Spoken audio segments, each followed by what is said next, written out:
Right now you can buy this camera for $33, which makes this camera one of the more affordable outdoor Wi-Fi bullet IP cameras on the market. You will find this camera being sold on both Amazon and AliExpress, as well as on ZOSI's own website. And I have to say I was surprised when I read on their website that they have a daily manufacturing output of 30,000 cameras and security recorders. That's a lot.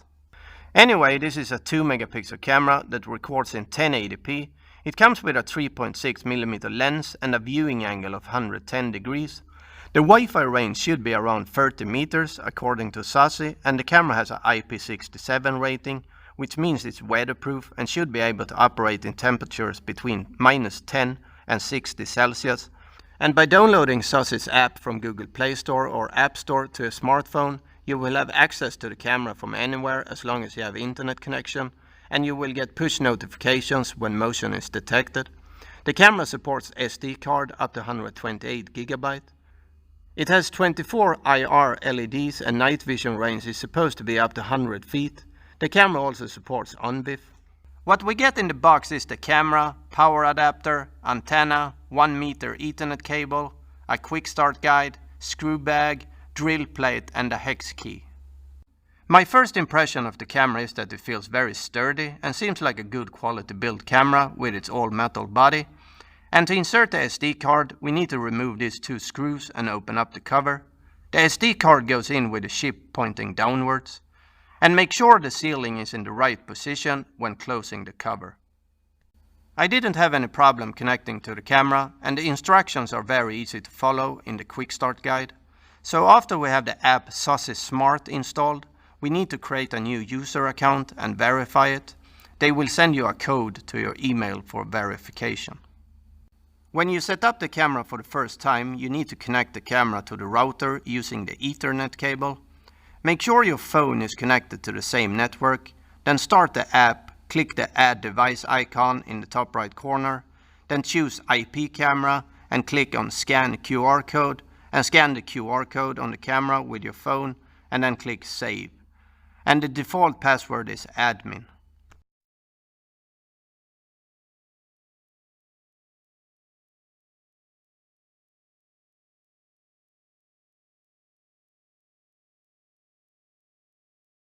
Now when we are connected to the camera, we can add a Wi-Fi by going to Settings and then click on Wi-Fi Settings and find your network and insert the password and then click on Connect.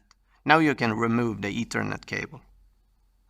The app didn't impress me. It's too simple and not enough settings to choose from. The settings we have are video settings, and here we can choose between full-time recording or alarm recording. And in alarm settings, we can turn motion detection on or off, as well as change the sensitivity. In device information, we can see how much space is left on the SD card, and we can also format the SD card here. You can also turn on and off outdoor mode, as well as push notifications. To use your PC for monitoring the camera, you can download and install a PC client called AVSS, which you will find on ZOSI's website. Or you can use a third-party video management software that supports ONVIF. To add the camera using ONVIF, you first need to find out the IP address of the camera, and you should be able to find it if you log into your router and check the device list. When you have the IP address, open up your VMS and go to Device Manager. Yours might look a little different to the one I'm using here, but the procedure should be the same. Click Manually Add, and here you can insert the IP address, port number, username and password. Don't forget to choose ONVIF as vendor. Click OK and head out to the monitor screen, and you should be able to see the camera here.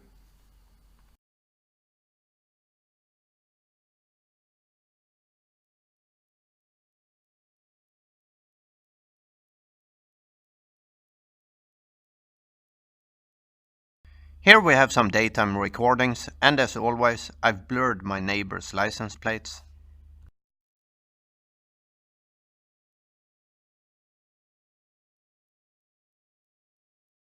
This is at around 10 meters, and this is probably the maximum distance to be able to read a license plate on a car.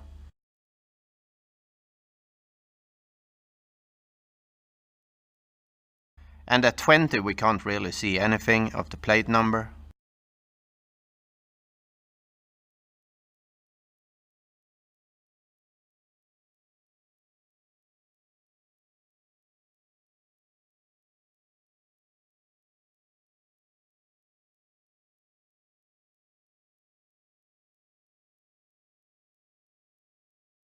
And this is at nighttime with night vision on, but this is not in complete darkness since there is a street light just across the street.